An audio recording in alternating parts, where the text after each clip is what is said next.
Support for First Coast Connect is provided in part by Baptist Health and North Florida TPO. Good morning, I'm Ann Schindler, and this is First Coast Connect. Today, a controversial land swap proposal sparks legislation. We talked to the St. Johns County lawmaker who wants to prevent the kind of state park land surprises that have roiled residents over the past 2 years. Later in the program, remembering lives lost to homelessness. We talked to two organizers of the annual Homeless Memorial Commemoration. But first, less than a year after bipartisan backlash defeated a DeSantis administration proposal to allow golf courses and hotels in state parks, state officials were poised to sign off on another state land grab. The proposed Guana land swap prompted my guest to draft legislation to prevent similar attempts in the future.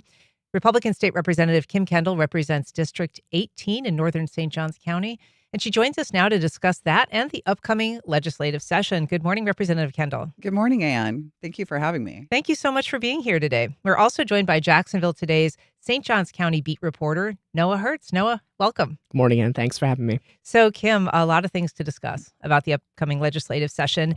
It begins January 13th of next year, and it will include a number of bills that you've sponsored yourself. But I'd like to start with the one that I mentioned at the top, which is this proposal that it's really a direct reaction to what happened at Guana. Remind us a little bit about what happened there and what you heard from your constituents. 100%. So a few months ago, there was a proposed land swap. So Guana River WMA is located in St. Johns County. It's over 10,000 acres of beautiful greenlands, hiking, hunting, fishing, ecology, everything. It's been there, I believe, since 1983. And there was a group or a person that owned 100 acres just south of the outpost, if you're familiar with the area, and wanted to swap 3,000 random acres across 4 different counties for 600 additional acres within Guana River. And, of course, that's a horrible thing. We need to keep our green spaces green. I've told a lot of people that aren't familiar with our neck of the woods that Guana to us is like our Central Park, and we need to maintain that. So they tried to do a quick land swap. Thankfully, Florida Audubon was able to catch it. It was a last-minute ad to a not scheduled meeting, not the normal regularly scheduled meeting, and we had less than 7 days to act to stop the swap. A lot of people are familiar with the park issue that happened last year. Florida Audubon said they actually had 39,000 people sign the petition last year. This year, over this Guana issue, there were 50,000 people that signed it, and that's opposing. Opposing. Thank you. Yes. So from that, and I tell you, when I had just come home from session before we went back again for special session, and luckily I had that week, but everybody, we just dug in our heels. Everybody in the community everywhere dug in. But I've never used, there's this, I call it the red button on our legislative computers where I can click it and it will send an email to every legislator and all their staff. And I put on the subject line, SOS from Rep. Kendall in all caps, because I was so concerned that everybody cares about these issues, but not as much unless it's in your backyard. And I knew the park situation was very widespread in the state, and I was worried that it was just our county. So I reached out to everybody saying, if this happens to us today, it's going to happen to you tomorrow. I need your help. Everybody, please get the word out. And like I said, everybody got together. We were able to stop it. They pulled the request. But then it showed to me where we have some loopholes to take care of. So this bill is going to address transparency that has to be published, the intent of why it's a good land swap. Appraisals have to be posted, and the notice time. It should have never just been 7 days. So we are putting in the bill that it'll be 30 days notice. Right. And what would require any kind of public announcement that it's coming? In addition to the timeline, as you said, this was sort of discovered by almost by accident, by chance, by the Audubon Society. Thankfully, they were sort of watching this agenda.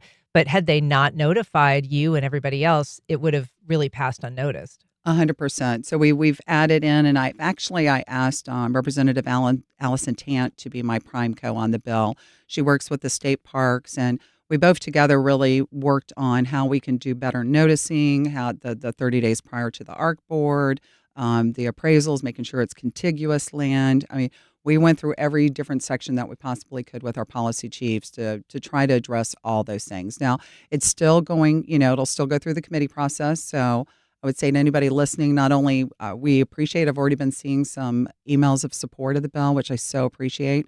But if there's suggestions or whatever, we've been trying to work with the stakeholders, but we will take suggestions through the process to try to make it better. Sure. And Noah Hertz, this was an issue that you covered extensively when it was happening. It ended up generating a lot of bipartisan support in perhaps a surprising way. Yeah, absolutely. I mean, it's no secret that St. Johns County is a very Republican-leaning and Republican-dominated, I would say, part of Florida. And as such, I think there is a type of person you could expect maybe that it would be more in favor of property rights, maybe a little less worried about some of these more environmental issues, but that is absolutely not the case in St. Johns County. I mean, I went to a protest a couple of days after this was identified by Florida Audubon that some folks were holding out a couple of miles from the area at an intersection in Ponte Vedra Beach, and it was packed with people. And people, I talked to a good bit of people out there, people across age demographics, across socioeconomic demographics, across political stripes. It was a lot of people who were opposed to this. And I think to your point too, Kim, about the sponsors of this bill, I mean, the co-introducers now of this bill run the gamut of, Dean Black, Republican here from Jacksonville, all the way to Anna Eskamani down in Orlando, who is arguably one of the most, if not the most progressive members of the Florida House. So Those two might represent actually the polar opposite. So it is really interesting that this has garnered so much bipartisan support too. And I want to note too, to an element that you discussed of this bill about the transparency of the reasoning for it. I know when I talked to people about this specific land swap, people were frustrated about just the idea of giving up land in this wildlife management area that is like not quite a state park, but still state-owned conservation land. A big sticking point I heard from people when I talked to them was just that there was no information about what could happen to this land, because the proposers of the land swap, this Upland LLC, was a private enterprise, like you said, Kim. It could have been a person, it could have been a company. There was really no information about who they were, what they wanted to do. I mean, there were rumors floating around, but none of those were substantiated. And when Upland announced that they were no longer going to go forward with the land swap, in the letter from their legal representation, it said something like they had pulled it due to misinformation that was floating around. But it's difficult to identify misinformation when there's no information to begin with about it. So I know that was a big sticking point for a lot of people. So I spoke to the attorney, Mm-hmm. and he said the same thing to me. He also said that they thought they could take better care of the land than the state, and they were worried about the gunshots. I don't know Because what it's that a was wildlife about. management area. Yeah. I guess. But he said the same thing too. He said this was misinformation because we were required to have to make it all conservation. And I stopped him there. I said, that is not accurate. Mm-hmm. According to the Florida statute, it can be all or partial Yeah. amount. And to your point, I told him, I said, I reached out through our policy chiefs, the DEP. I was trying to see ahead of time, what portion, were you going to make it all conservation? Not likely in my opinion, but, or a portion or whatever, to see that ahead of time. And I was told I would not be able to see it until they presented at the ARC meeting. And so that was, again, some of the information that Allison Tant and I put to make sure that information's got to be clear and ahead of time. And, and this doesn't negate a good swap, right? If it's a great swap, if this really was more beneficial for us, then show us, explain it to us, and we'll cheer you on. But the way it's set up right now, not a fan. So we're very happy to be able to bring this bill. Mm-hmm. If you're just joining us, we are talking to St. Johns County-based State Representative Kim Kendall about her plans for the upcoming legislative session. We're also joined by St. Johns County beat reporter Noah Hertz. If you have questions for the lawmaker or comments in general, you can join us on air at 904-549-2937. You can also go to firstcoastconnect.org and find all of the quick links to connect with us. The need to explain or justify a land swap like that is sort of central in this new legislation that you've proposed. And it was something obviously missing from what was transpiring earlier this year. But in order to say, in this case, there was going to be a net gain of conservation lands. The 600 acres here in the Guana was going to be exchanged for 3,000 acres total elsewhere. But your legislation would require an explanation as to why this would benefit. So it couldn't just be a total acreage. You'd have to explain why the land that was being given up didn't have conservation value and why the swap would be more beneficial. 100%. And also, Allison Tant was so great. She quickly grabbed Matt Caldwell. He is the former representative that wrote the land swap legislation. So in this instance, and we really dug in hard like we were cramming for a college exam to get prepared when I thought I was going to have to present before the ARC.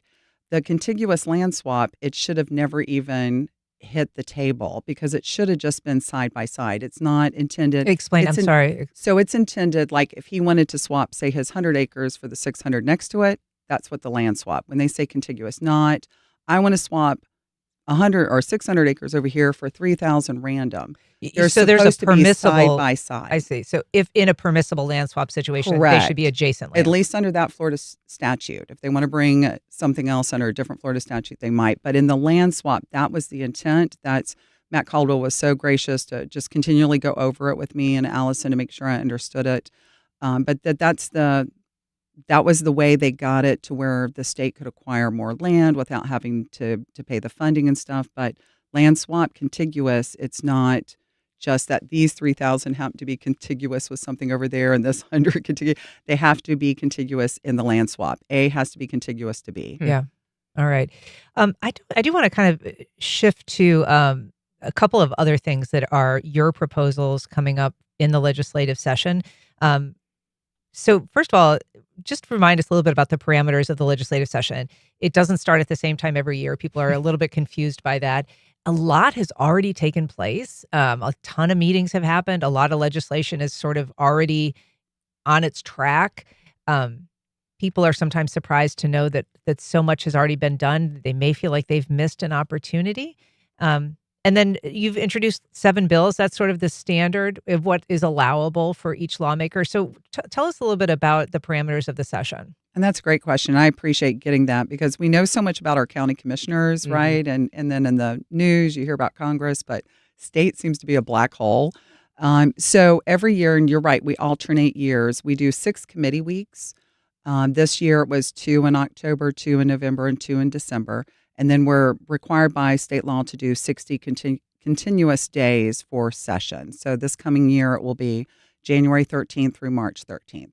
But every other year we alternate. So instead of the following year, when it's an odd number year, we do March through May. So it alternates. And then we do the 6 committee weeks prior to. So the committee weeks, mainly we spend a lot of time hearing from industry. If we're like I'm on a careers and workforce committee, we hear a lot from the trades and the careers and workforce industries come and talk to us about the hot issues, good, bad, and different. We can ask them directly to get ideas for legislation or just information. We can do amendments, things like that. And then a few of the bills will creep out during committees, and some of them that you might be able to see like their first round, if you will, or their first stop. Most of the bills will head to session time. And so like last year was, I don't know what the total was, maybe about 1,800 bills and only Something 150, like that, yeah. only 150 got into law. Yeah. I did get 6 bills into law, which was, I think the air traffic controller in me, I was like, boom, boom, boom, boom. We just went full steam ahead. But it's, like I said, it's about 10% of the bills that actually will make it from the beginning to the end. So during session is where you will hear most of them. And then if it's not through the subcommittees assigned to it by like the 5th week, would you agree? Yeah. Noah, that then it's dead, but it'll keep going till the end of session. And if you don't get it through both the House and the Senate, and then they both have to have the exact same verbiage, if they don't, they have to pass back and forth, and you have to pick up the Senate version, or the Senate has to pick up the House version, so it's uniform. Then, of course, it goes to the governor's desk, and he could still veto it. So it's still a lengthy process. Now, the Senate can have as many bills as they want. The House is limited this year. I believe each speaker, decides how many. I've heard it's been 6 before, but it's currently 7 is the maximum that we can bring. And we can't bring a bill out unless we have a Senate sponsor. So starting the process, especially for me, I mean, some people were still picking up bills, I think, during this fall and winter season. I like to start early and really just start digging into the top issues in my backyard and start trying to funnel through. Like this Guana bill, we started it in June. starting Yeah. to do research on it. Yeah, Noah. Yeah, and I was going to say too, I know you mentioned how many bills were filed last year and how comparatively few passed. I know last year was especially hot given all of the butting heads about the budget and how to sort that out. I mean, the session ran like a good ways over. Are you expecting that things might be a little more cordial between the House and the governor's office this upcoming legislative session with the new Speaker of the House? A new speaker and a local Yeah. speaker, right? Sam Garrison is going to be, So he's the speaker designate. So we will still have Speaker Danny Perez, Okay. leading Well, us. so that's a but, difficult relationship that he's had with the governor, right? I'm going to be honest. Why I was so successful, I kept my head down and worried on my backyard. I had a former representative who went out last year. I saw him at an event. He patted me on the back and he goes, "It's a good year to be a freshman." So, honestly, the upper level stuff, I have honestly just tried to stay out of it. I don't blame you, but is that difficult? Honestly, again, no. And I think all I can think is because I'm an air traffic controller by trade. For 10 years, I did it as a career. My husband was as well. And you're just kind of not only more logical, you're set with your radar scope, right? So I worked at Jacksonville Center in Hilliard. There's 35 radar scopes. Everybody has their chunk. And there's times, that we talk to each other, but mainly it's about your scope and focusing on that. And so, and especially as a freshman, I mean, we're not in leadership, we're not in any of those kind of negotiations or back and forth kind of issues on the top issues. We're just about our backyard and getting those 7 bills across the line and getting those appropriations working nonstop with the policy chiefs and chairs. And so it's been a blessing. I was surprised how much bonding has happened with our freshman class. And I love it. And we are such a wide variety. We have cowboys from the Midwest and Cubans from Miami and business owners. It's just been it's wonderful representation of our state. And I grew up as a military brat. I love that kind of camaraderie. And we've really bonded. So I love it. And is that bipartisan bonding? Yeah, absolutely. Yeah. It's interesting. Some of them, some of my bills are very Republican right, and I had somebody else mention it, and they're right. So some of my Democrat friends, like I said, I brought on Democrats on the Guana bill. They're going to oppose me. I'm probably not going to win over their votes, but then afterwards we'll have lunch together and be laughing and having a good time. And sadly, I wish more people could do that, right? We don't have to agree on every single issue. And I love hearing different, points of view. I mean, that's how you sharpen your thoughts. Maybe I convince you, maybe you convince me, maybe we don't. It's okay to have differing points of view, but sadly we can't talk about politics, it seems like. Right. And I mean, one issue that is bound to be partisan is redistricting, right? That's something that Florida is considering. A lot of other states have already gone through this process. We know that there's a lot of pressure on states from the president to, at least Republican states, to go through a redistricting mid cycle. And so I'm just curious about your thoughts about, given the split in the state. I mean, right now we know that Republicans have gained a lot of voters. They now represent about 40% of voters. Democrats represent about 30% of voters. Independents about 25%. And so there is a natural majority of Republicans, and yet Republicans control, the governor's house, the legislature, both Senate seats in D.C., most congressional seats in D.C. What are your thoughts about whether kind of the current allotment of who's in power in Florida is fair representation when you think about the 55% of people that are independent or Democrat?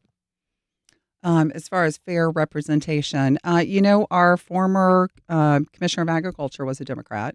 Mm-hmm. And for the longest time, we had Bill Nelson next to Marco Rubio, which are both stateside senators, that you vote for the entire state.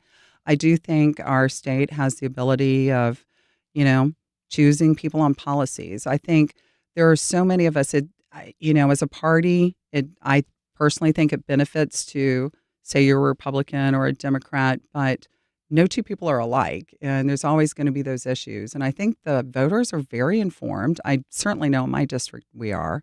And I think people vote for people. And so I think, the people are going to vote for who they like. I do know, like in my district, which is the northern half of St. Johns County. And I think we're like plus 28 Republican. I mean, we are deep red.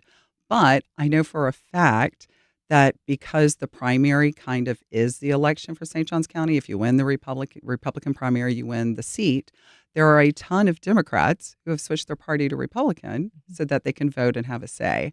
So I don't know. And a lot of voters who've done the same. Mm-hmm. Sure. And you see that in other states too. You know, I know forever we had in northern St. Johns County, when I moved there, we had a Democrat Senator, Tony Hill, state senator, that represented me. And I never got to vote for him, you know, because he won in the Democrat primary and then he ran against somebody who didn't exist, I guess, or dropped out or whatever. And then I never got to vote for him in the general. But we had a general state senator when I first moved to St. Johns County. So it's, you know, I think there's a lot of things that the numbers don't necessarily run true, in my opinion. And I think, you know, adults know how to kind of discern what the issues are important to them. What is your sense about whether you support a mid-cycle redistricting? I am not on that committee. Excuse me. And there's a reason, because I just was like, I'm going to leave it to the folks that know what they're doing or may have a better, you know, grasp of things. It's my understanding that they have begun the process. And if the House moves forward, then I will monitor it just like everybody else and see what happens. But I believe we're just kind of in a holding pattern like most people. We've got an email from Ricardo. He says, what does Ms. Kendall think about a state-backed catastrophic hurricane insurance program to separate the hurricane premiums from the rest of the home insurance? This could lower premiums significantly for homeowners and be a better option than lowering property taxes, since it doesn't strip local governments of needed revenue and it respects local rule. So we do have a state-backed hurricane insurance. It's called Citizens, and it has been a big mess for our state, in my opinion. It has never been actuarially sound. And we are the backers if we have too many hurricanes. I think a couple years ago, they said if one of the hurricanes had hit just a few miles more north or south, we would have been in a big, big mess. So we are actively trying to claw off those citizen people that have Citizens onto other types of insurance companies. We need to get more reinsurance companies in here. We need to bring the competition to bring the rates down. And so I am not a fan of Citizens. Yeah. I'm glad that emailer mentioned both, you know, disaster recovery as well as respecting home rule too, because I know a really hot issue in St. Johns County among elected officials has been last year's Senate Bill 180.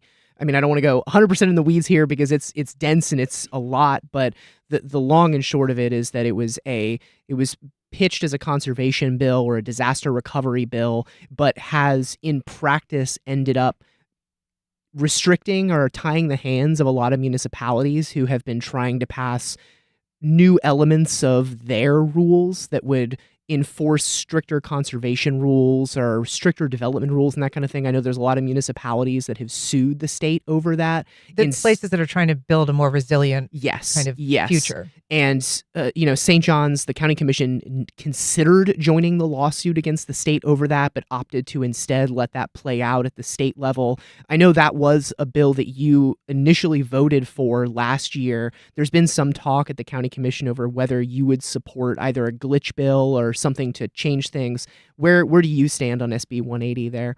I appreciate the question. So I think it passed unanimously. Do you know? I believe there might have been maybe one abstention or something. Yeah, but nearly unanimously. And like you said, the bill we saw, I was told it was a last minute ad at the very end. I can't say that caused some issues, but some major issues. But it was presented to us and the bill read, we have so many homeowners, not so badly up here. We're kind of safe. That doesn't mean we're hurricane proof, but anybody who's lived in the Jacksonville area any amount of time knows a lot of times we get missed. You know, it goes from Orlando or it scoops up and goes to South Carolina. But yeah, knock on wood. Everybody's knocking on wood. Knock on wood. But there are a ton of homeowners who have been knocked out of their homes due to the hurricane, especially in the southern part of the state.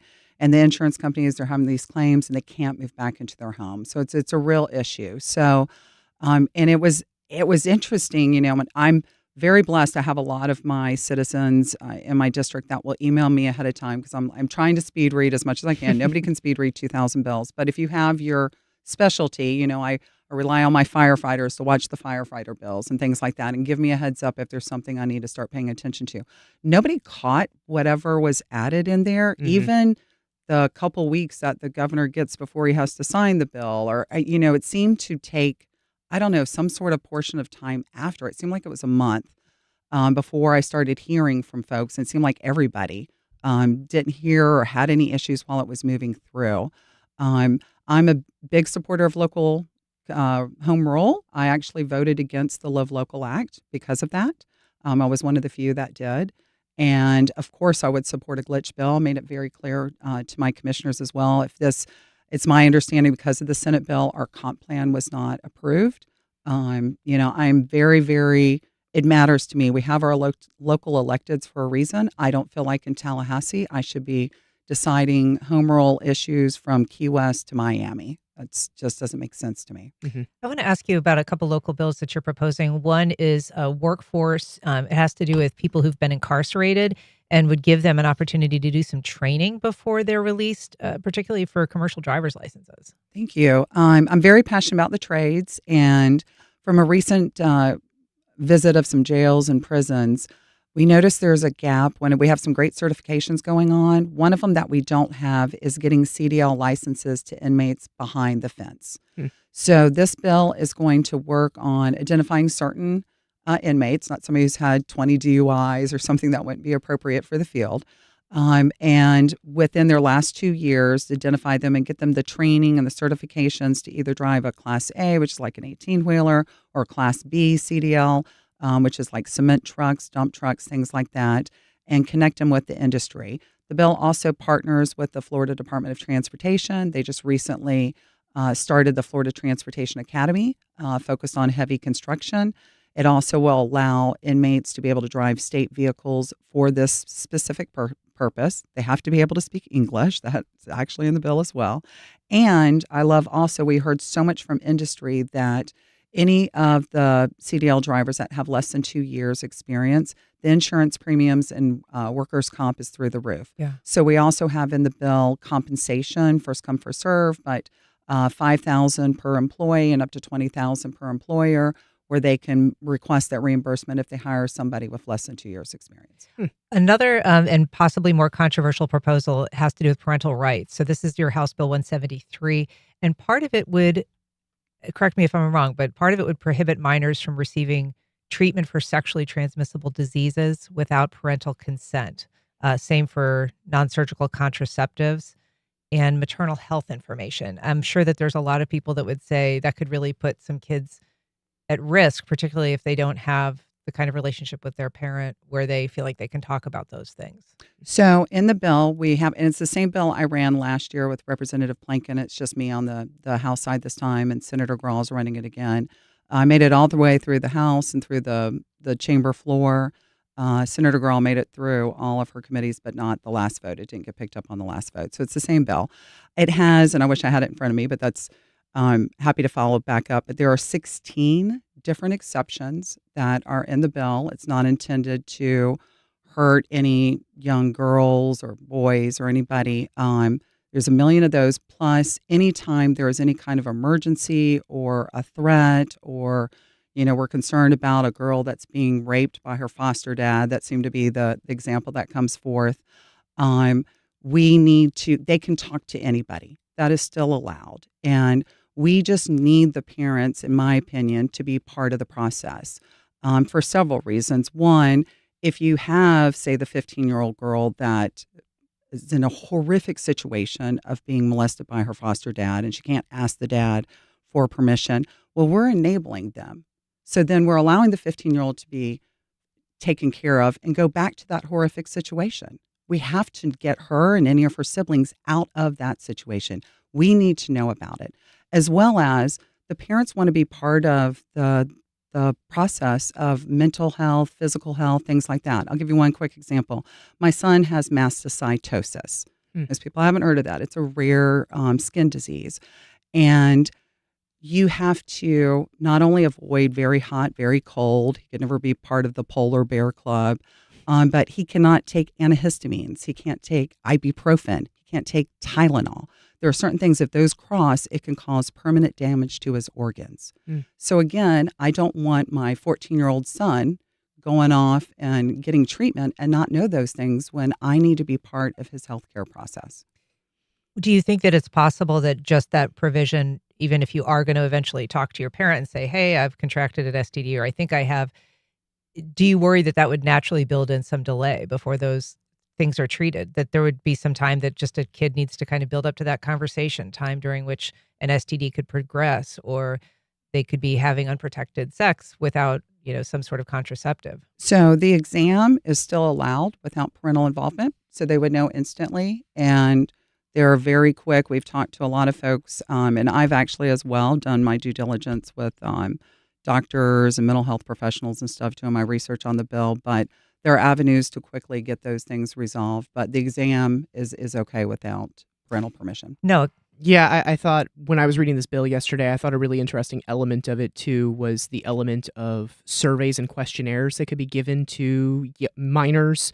And I believe, and correct me if I'm wrong, it's the provision is that parents or guardians would have to see copies of questionnaires that could be delivered to minors before the minors take them if they have questions about things like their sexual health, their sexual orientations, their religious identity, their political affiliations.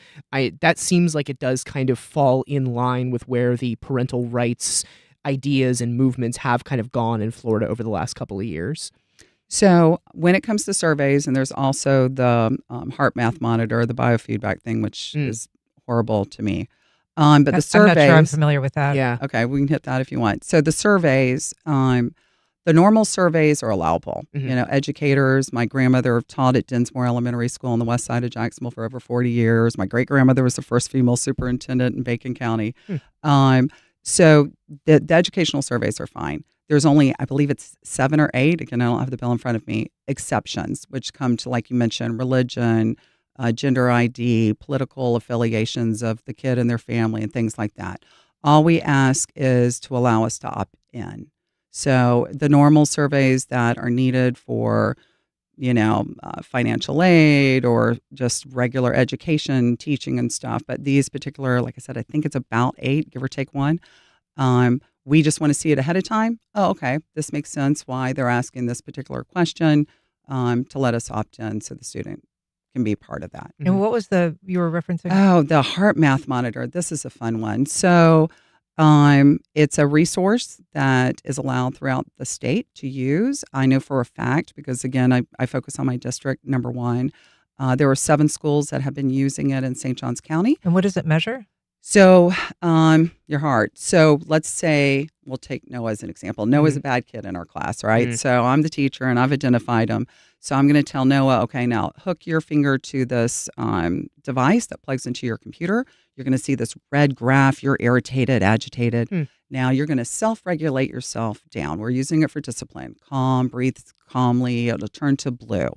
Now, because we can't afford for every kid to have this heart math monitor, we're going to put it on the screen in front of the class. So all of us, all the children, y'all can participate. Watch Noah breathe down quietly, bring himself down, blah, blah, blah. Then we're going to collect that data. We're going to recommend you and your parents go to mental health counseling. So for me, again, if this is a great device, tell me ahead of time, because I'll tell you, my son would have used it to cut up in class and been disruptive. My daughter would have been so embarrassed and traumatized, she would have never wanted to go back. So that's all we're asking, just the same thing like with the surveys. Just tell us ahead of time and allow us to opt in. It is a interesting proposal. I really hope that we're able to get you back during session. I know you're busy then, but it's great to kind of get a heads up on what you're looking at. And it's very nice to have you on the program. So thank you so much, Thank you for having Kim me. Kendall. Appreciate Thank you it. for being here. Noah Hertz from Jacksonville today. Noah, thank you for joining us. Yeah, thank you very much for having me. All right, we'll be back in just a minute. We're going to be talking about an upcoming memorial for those who lost their lives to homelessness.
Welcome back.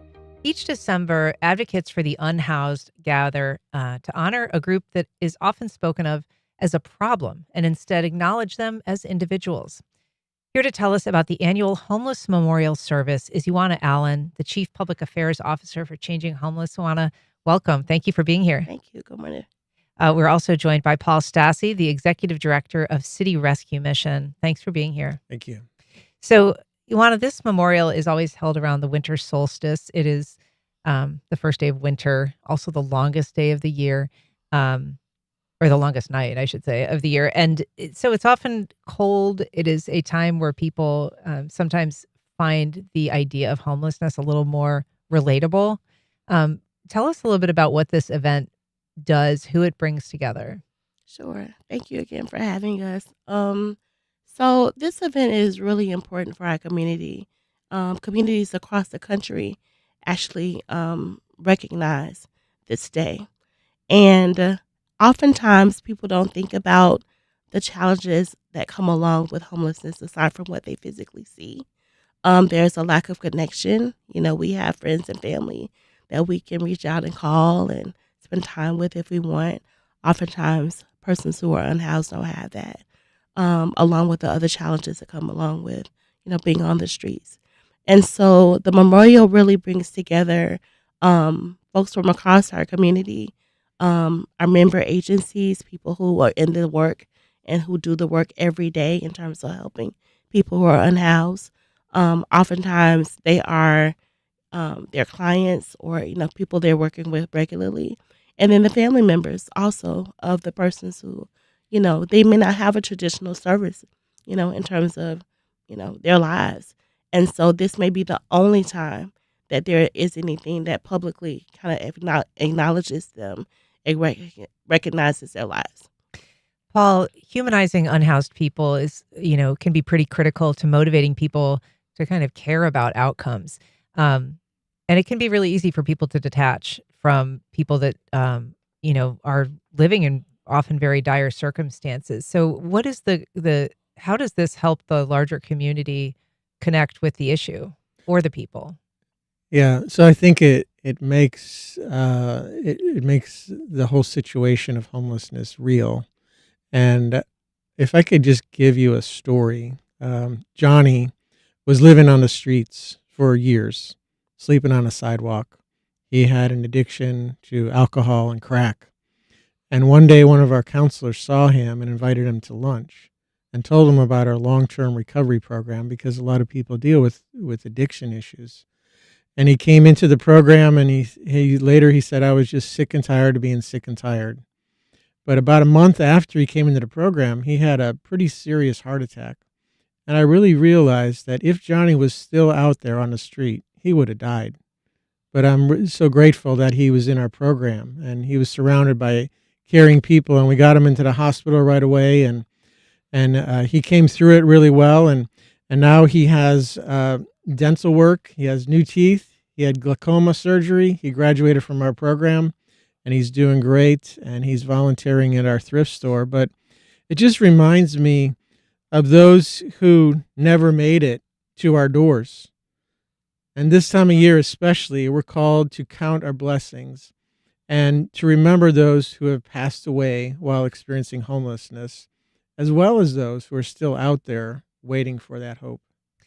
The confirmed speakers, in addition to the two of you at this event, Dawn Gilman, who's the CEO of Changing Homelessness, is also one of the speakers. And a couple of years ago, she participated in a podcast with the author and social scientist Malcolm Gladwell on his podcast, Revisionist History. And, he asked Dawn Gilman about the annual event. Let's just take a listen to what she told him. Some portion of the people who do not get help end up dying on the streets.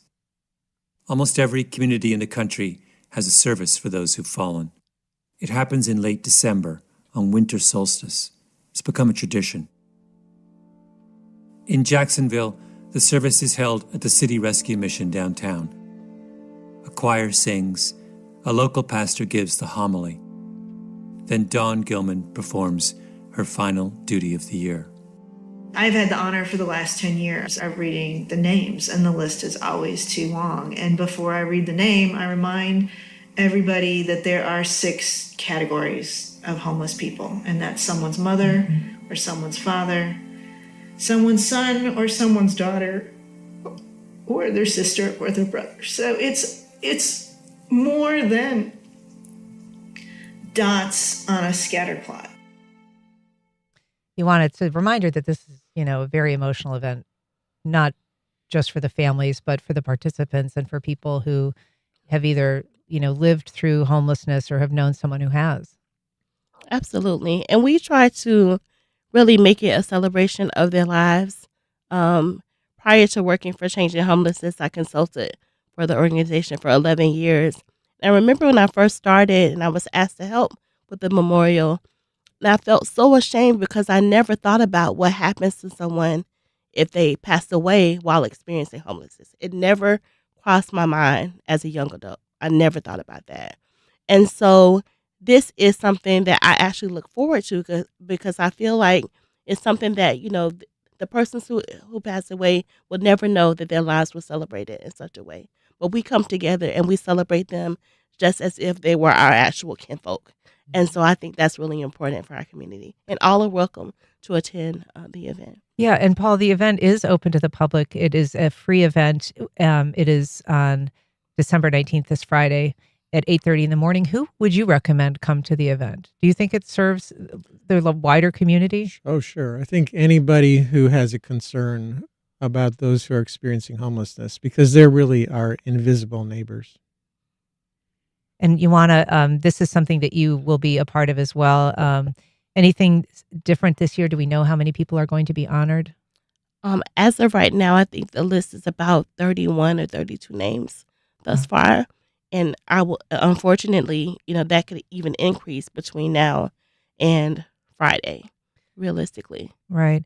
Would you also encourage people that maybe don't have a direct connection to come just to sort of get a sense of the event and the people? Absolutely. I think it is something that anyone who is concerned about homelessness or who has experienced maybe a loss of someone or who just wants to honor the lives of persons who, died on our streets to come and celebrate their lives. Well, Guana Allen, Paul Stasi, thank you so much for being here. We have a link and you can RSVP for that event by going to that link. Thank you for Thanks having for us. Thank you. All right. Up next, an annual holiday crime celebrated its 11th year in Amelia Island. We preview how the big band stole Christmas.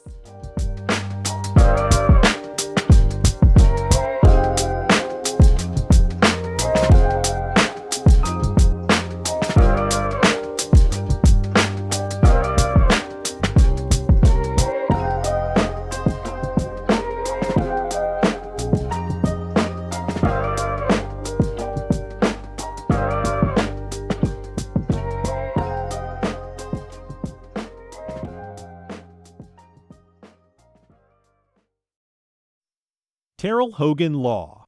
I'm Wayne Hogan. When people are hurt through no fault of their own, finding the who, what, when, where, why, and how that led to the accident is critical to proving the truth. More at TerrellHoganLaw.com. Life South Community Blood Centers, providing blood and patient services to the local hospitals, serving patients in this community. Donating blood with Life South helps save lives. More at lifesouth.org to find a blood drive near you. On the next Fresh Air, we remember Rob Reiner and rebroadcast the interview we recorded just a few months ago. We talked about his TV shows and movies, his relationship with his father, Carl Reiner, a TV pioneer, and what it was like to grow up in a showbiz family and become a star himself at a relatively young age. Join us. Today at noon on WJCT News 89.9. 15 years ago, physician Siddhartha Mukherjee won the Pulitzer Prize for his literary book about cancer, The Emperor of All Maladies. The closest I can describe cancer is a many-headed hydra. It's obviously something that's penetrated our lives in very complex ways. We'll talk with him about how much has changed in cancer research since then. That's on the next On Point. Today at 11 on WJCT News 89.9. millions of teens across the country are applying to college for the first time. To get more prospective students in the door, many colleges are easing application requirements, offering more scholarships, and admitting a greater share of students than in the past. Going inside the changing college admissions process. That's next time on 1A. Today, starting at 10 on WJCT News 89.9.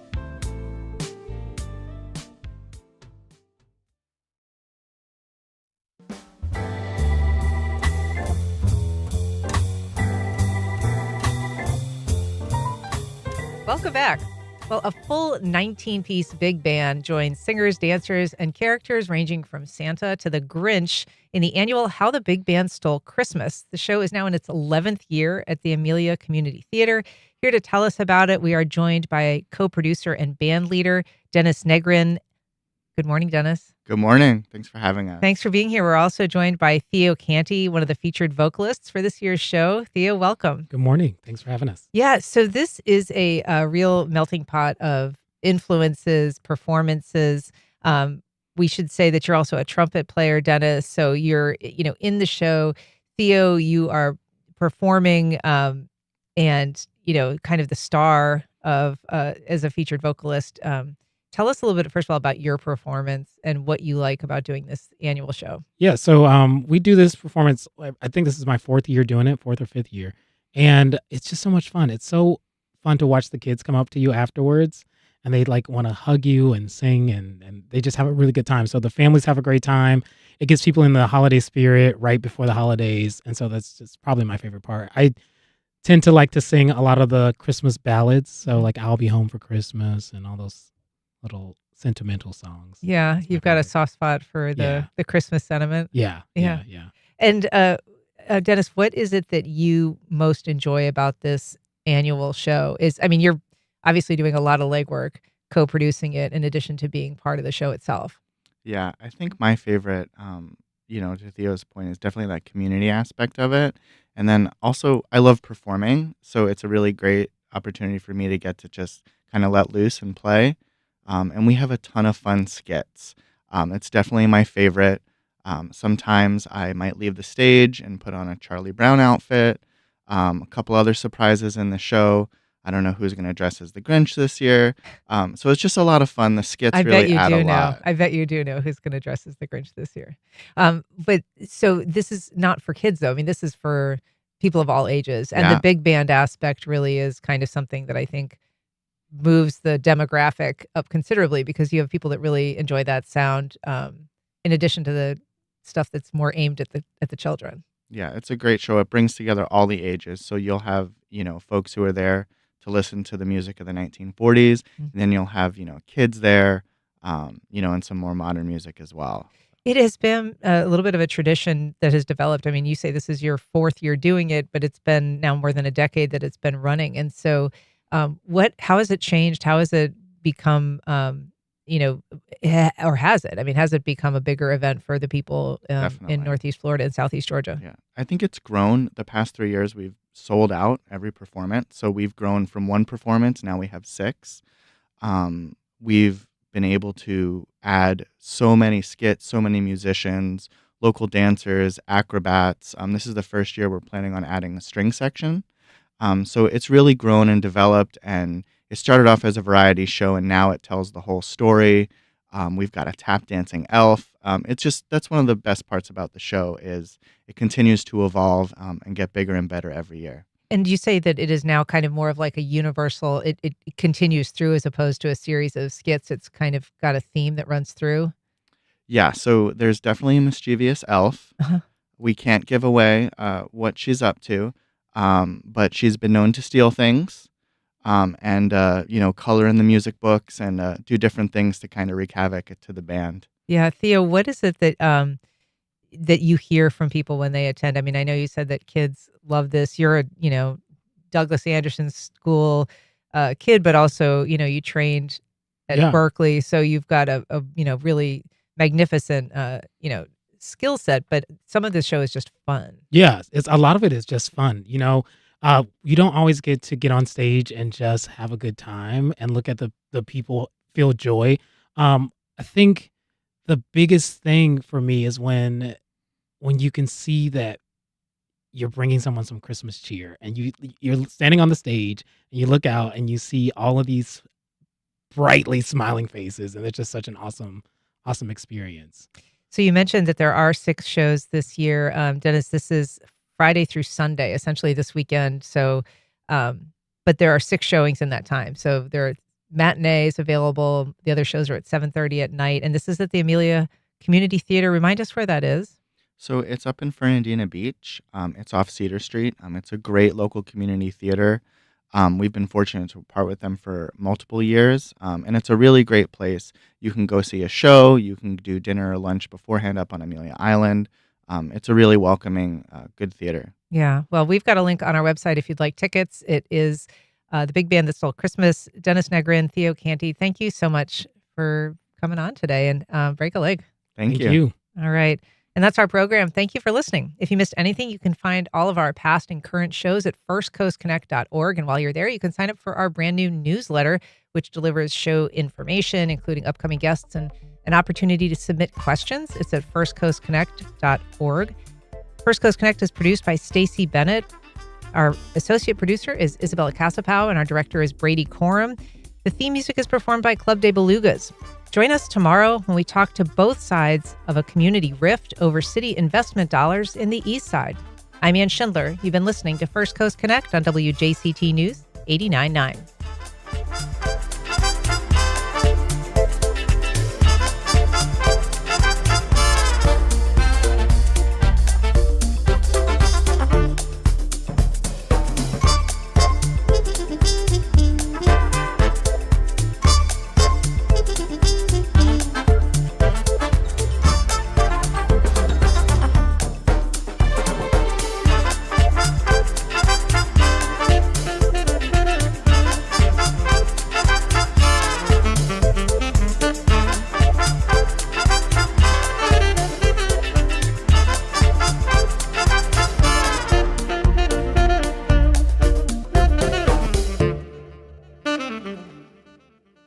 Support for First Coast Connect is provided by Baptist Health and the North Florida TPO. The North Florida TPO is committed to shaping our transportation future. We're focused on planning, funding, clean fuels, and new technologies for a vibrant, connected community. Learn more at northfloridatpo.com. Baptist Health is a proud supporter of First Coast Connect. Baptist Health, committed to building a healthier community for all of us. More info at 202-4YOU or baptistjacks.com. Peterbrook Chocolatier offers handcrafted European-style chocolates, classic truffles, and seasonal favorites to sweeten this holiday season for your family and friends. Locations include the historic shops of Avondale. This is WJCT News 89.9 Jacksonville. Up next, national and local news from NPR